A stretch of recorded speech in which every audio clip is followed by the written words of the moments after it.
Good morning class. एक chapter जो हम लोगों ने सीडीपी के तहत चलाया, हेरिडिटी एंड एनवायरनमेंट, आनुवंशिकता और वातावरण। तो पहले वीडियो में आपने देखा आनुवंशिकता के बारे में, उसका पार्ट 2 है पर्यावरण या वातावरण। तो आइए इसके बारे में जानते हैं। सबसे पहले जानिए इन्वायरमेंट, जिसका हिंदी होता है पर्यावरण। पर्यावरण दो शब्दों से मिलकर बनता है, परि प्लस आवरण, यानी चारों ओर जो आवरण है वही क्या कहलाता है, पर्यावरण कहलाता है। देखिए वातावरण है क्या, अगर एक लाइन में समझिएगा तो आपको जो है आनुवंशिकता को छोड़कर जो कुछ भी है सबका सब क्या कहलाता है, वातावरण। यानी जन्म के बाद बालक जिस परिवेश में रहकर अधिगम करता है, सीखता है, वही उसका क्या कहलाता है, वातावरण। यानी बालक जिस जगह पे रहकर कुछ ज्ञान प्राप्त करता है सब वातावरण है। या पर्यावरण जीन्स या आनुवंशिकता को छोड़कर वह सब कुछ है जो व्यक्ति को क्या करता है, प्रभावित करता है। वातावरण का अर्थ समझने से पहले एक चीज देखिएगा, जो आपका आनुवंशिकता होता है, जो हमारे माता पिता से मिलता है, वह कैसी है, स्टैटिक होती है, स्थिर होती है। क्या माता पिता से जो गुण आपको मिला है क्या उसको बदला जा सकता है? जो आपको आनुवंशिकता से गुण मिला है वो तो रहेगा, लेकिन जो वातावरण है, जो पर्यावरण है, वह एक डायनेमिक होता है। डायनेमिक बोले तो आपका गतिशील होता है, यह बदलते होते रहता है, परिवर्तनशील होता है। जैसे यहाँ का वातावरण कुछ और है, यहाँ से 50 किलोमीटर बाद का वातावरण कुछ और होगा। इसका मतलब है कि आनुवंशिकता एक स्थिर टर्म है, जबकि वातावरण एक गतिशील टर्म है, परिवर्तनशील टर्म है। ये समय और दूरी के अनुसार क्या होते रहता है, बदलते रहता है। करेक्ट है। अब एक बात आगे देखते हैं कि शिक्षकों को क्या करना चाहिए कि अच्छा मानसिक वातावरण प्रदान करने का प्रयास करना चाहिए, जिससे बच्चों में क्या हो सके, ताकि बच्चा उन्नति कर सके। नहीं तो एक लाइन यहाँ पे लिख सकते हैं कि शिक्षकों को क्या करना चाहिए, अच्छा मानसिक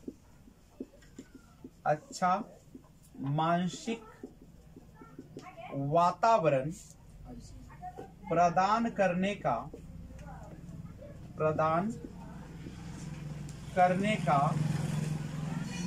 प्रयास करना चाहिए, ताकि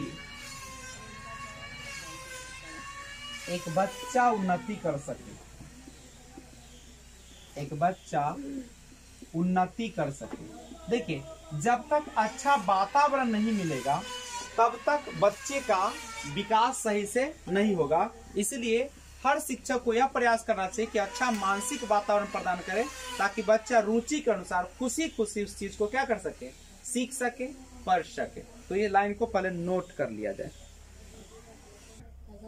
आइए देखते हैं वातावरण का प्रभाव। देखिएगा वातावरण का प्रभाव कहाँ कहाँ पे पड़ता है। सबसे पहले आपने अभी देखा कि वातावरण क्या होता है, तो वातावरण वो है जो हमारे आनुवंशिकता को छोड़कर या जीन्स को छोड़कर जो चीजें सब क्या कहलाता है, वातावरण। अब वातावरण भी क्या करता है, प्रभावित करता है कुछ क्षेत्रों को। सबसे पहले जो प्रभावित करता है वह करता है आपके शारीरिक अंतर को। यानी आप देख सकते हैं कि जब वातावरण चेंज होता है तो शरीर की बनावट, शरीर का आकार भी क्या हो जाता है, बदल जाते हैं। रंग पर भी प्रभाव पड़ता। जैसे आप ठंडे प्रदेशों के देखेंगे तो इसमें मैच्योरिटी देर से आती है, शारीरिक नहीं। प्लस दूसरा जो होता है कि इस प्रकार के इसका रंग गोरा ज्यादा होता है, नहीं इसका जो होता है खान पान अलग चीज होता है, नहीं। तो शारीरिक अंतर पड़ता है वातावरण से। वातावरण गर्म, वही गर्म प्रदेश में जाइएगा तो रंग काला ज्यादा होगा, नहीं लोग लंबे हट्टे खट्टे होंगे ज्यादा। तो ये सारा चीज है। दूसरा चीज होता है प्रजाति की श्रेष्ठता पर। देखिए वातावरण का प्रभाव प्रजाति की श्रेष्ठता पर भी पड़ता है। जैसे वातावरण अगर ज्यादा कठिनाई से भरा है तो ज्यादा उसमें मनुष्य का विकास होगा, नहीं और आराम से कोई चीज मिल रहा है तो विकास कम होगा। उसके बाद आपका जो व्यक्तित्व है, आपका जो पर्सनालिटी है, उसी के अनुसार बनेगा जिस प्रकार से आपका क्या होगा, वातावरण होगा। अच्छे वातावरण में अच्छे मानव का निर्माण किया जाता है। नहीं, उसके बाद मानसिक विकास यानी आपके सोचने की, आपके समझने की जो सारी शक्तियां हैं वो किस पर निर्भर करती है, आपके वातावरण पर। और एक बालक पर बहुमुखी, जैसे अगर वातावरण बहुत ही उच्चतम क्वालिटी का है तो बच्चा जो हो सकता है बहुमुखी हो जाएगा, कई प्रतिभाओं से भरा हुआ हो जाएगा। आइए वातावरण संबंधी कारक देखिए। देखिए वातावरण में संबंधी कारक जो भौतिक कारक, सामाजिक कारक, आर्थिक कारक, सांस्कृतिक कारक, ये सारे कारक है। अब भौतिक कारक में हो सकते हैं प्राकृतिक भौतिक परिस्थिति। अब भौतिक कारक कौन होता है, जैसे आपका नदी है, आपका चट्टान है, सब कौन सा कारक होगा, भौतिक। सामाजिक कारक कौन हो जाए, जैसे समाज में आपकी परंपरा चलती आ रही, जैसे शादी के समय 7 फेरा लेना, अग्नि को साक्षी मानना, नहीं अब सावन के महीने में रक्षाबंधन, ये सब क्या है आपकी सामाजिक परंपरा। आपका धर्म जैसे काली पूजा हो गया, दुर्गा पूजा हो गया। आपके जो रीति रिवाज जैसे लड़की ही ससुराल जाएगी, नहीं लड़का नहीं। तो आर्थिक कारक जो है वातावरण, जैसे वो विकसित शरीर और बौद्धिक, ये दोनों जो है कौन सा कारक है, वातावरण संबंधित। आपका शरीर विकसित हो रहा है तो ये आर्थिक में आता है, आपके पोषण पर निर्भर करेगा। आपका बौद्धिक क्षमता भी वातावरण संबंधी कारक है। सांस्कृतिक कारक में जैसे आपका जो खान पान है, पूजा पाठ है, संस्कार कहाँ से आता है, पीढ़ी से आती है। जो पिछला पीढ़ी जो कर रहा है आपको ऐसा ही कर रहा है तो हम लोग बोलते हैं संस्कारी है, और नहीं करता है तो क्या बोलते हैं उसको, कुसंस्कारी है। करेक्ट है। तो आप जब पिछले पीढ़ी को नमन करते हैं, उसी के अनुसार चलते हैं, उसमें बदलाव नहीं करते हैं, तो उसी को क्या कहा जाता है, संस्कार कहा जाता है। करेक्ट।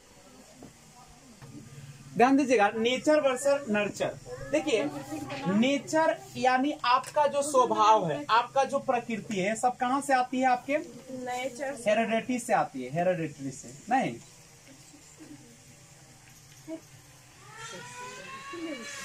यानी आनुवंशिकता।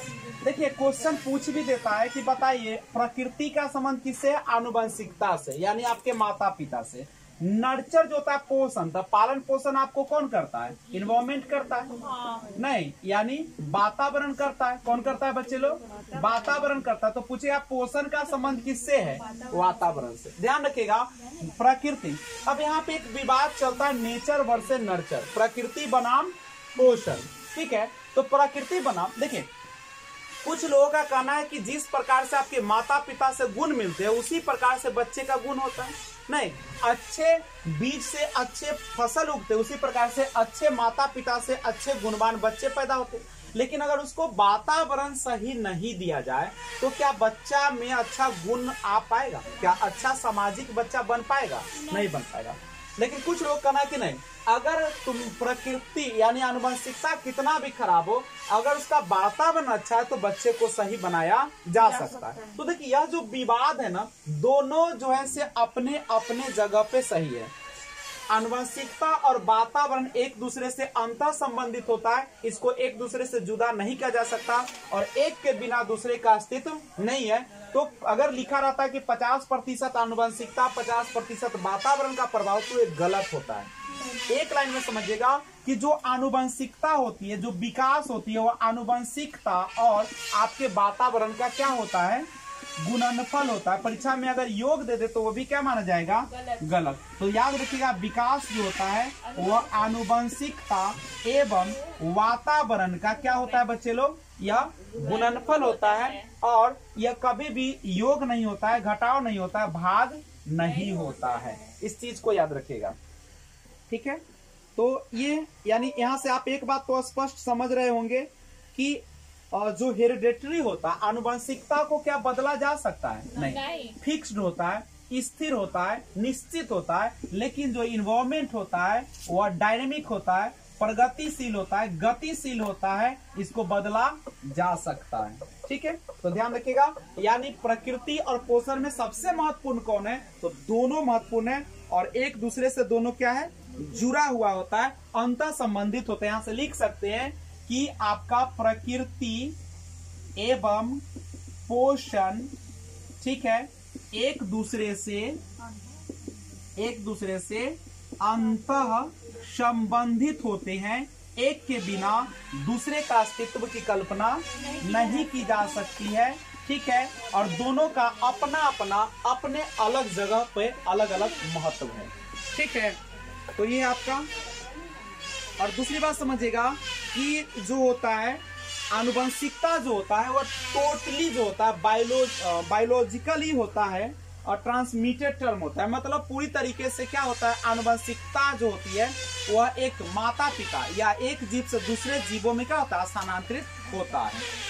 ओके, तो इस चीज को याद रखें। अब एक सवाल आता है कि इसका एजुकेशन में, शिक्षा में क्या इसका महत्व है, शिक्षा में, ठीक है, इसका उपयोगिता क्या है, शिक्षा में उपयोगिता। तो ध्यान रखिएगा, जब भी आप शिक्षक है तो आपको बच्चे का कौन चीज देखकर उसका स्वभाव देखिए, प्रकृति देखिए, उसकी रुचि देखा जाए, और प्लस उसके वातावरण, उसका घर का वातावरण कैसा है, आसपास का वातावरण कैसा है, और प्लस उसका जो पालन पोषण करने वाले हैं वह कैसे हैं, यानी इन सभी चीजों को ध्यान में रखते हुए हमें शिक्षा प्रदान करना चाहिए। करेक्ट है। तो शिक्षा में उपयोगिता क्या होगा इसका, कि उसका स्वभाव, प्रकृति, रुचि, वातावरण, पालन पोषण करने वाले यानी माता पिता, सबको हमें क्या करना चाहिए, ध्यान में रखना चाहिए, और उसी के अनुरूप हमें शिक्षा प्रदान करना चाहिए, ठीक है। तो ये था आपका कौन सा, पर्यावरण, और इसी के साथ पर्यावरण आपका, ठीक है, वातावरण जो चैप्टर था आपका हेरिडेटरी और इन्वायरमेंट समाप्त हुआ। हेरिडेटरी समाप्त हुआ। अब आगे के चैप्टर लेकर आएंगे हम सामाजिकरण, सोशलाइजेशन। तब तक जय हिंद।